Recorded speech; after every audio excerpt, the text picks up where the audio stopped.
আরজিকর ঘটনার ন্যায় বিচার, নিত্য প্রয়োজনীয় জিনিসপত্রের মূল্যবৃদ্ধি রোধ করা, বিদ্যুতের স্মার্ট মিটার বাতিল করা, বেকার যুবকদের কর্মসংস্থানের দাবিতে আগামী ২১শে জানুয়ারি কলকাতায় মহামিছিলের আহ্বান করেছে এসইউসিআই দল। সেই মহামিছিলকে সফল করার লক্ষ্যে শনিবার এসইউসিআই দলের পক্ষ থেকে বেলদা শহরে মিছিল ও পথসভা অনুষ্ঠিত হয়।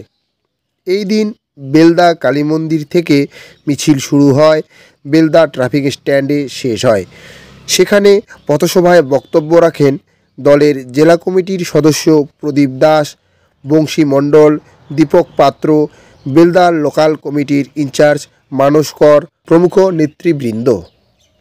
সংগঠিত করা হচ্ছিল, তাকে ছাপিয়ে যে তৃণমূল সরকার তার ওই সন্দীপ ঘোষকে আরজি করার প্রিন্সিপাল, তার নেতৃত্বে রাজ্য স্বাস্থ্য সিন্ডিকেট, হেড কালচার, স্বাস্থ্য দুর্নীতি পরিচালনা করার যিনি নায়ক, সেই সন্দীপ ঘোষের নেতৃত্বে আরজি করে কলকাতার বুকে ৯ আগস্ট মধ্যরাতে কর্তব্যরত অবস্থায় তরুণ চিকিৎসককে ধর্ষণ হত্যা করে তারপরে সমগ্র রাজ্য প্রশাসন, কলকাতার পুলিশ কমিশনার, ডিসি থেকে শুরু করে তলাতলা রয়েছে বিপক্ষ থেকে অধিক খোদ মুখ্যমন্ত্রীর পরিচালনায় তৃণমূল কংগ্রেসের সর্বস্তরের সুদীপ্ত রায় থেকে শুরু করে সমস্ত নেতা মন্ত্রীরা মাঠে নামলেন।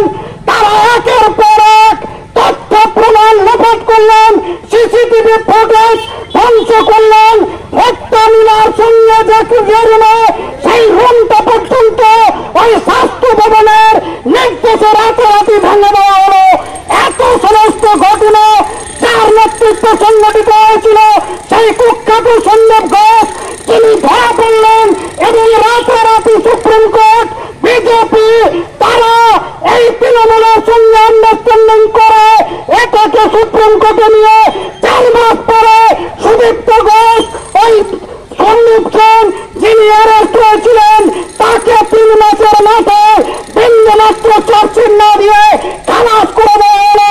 অর্থাৎ ধর্ষণ চলবে, খুন চলবে, মায়েদের নিরাপত্তা থাকবে না।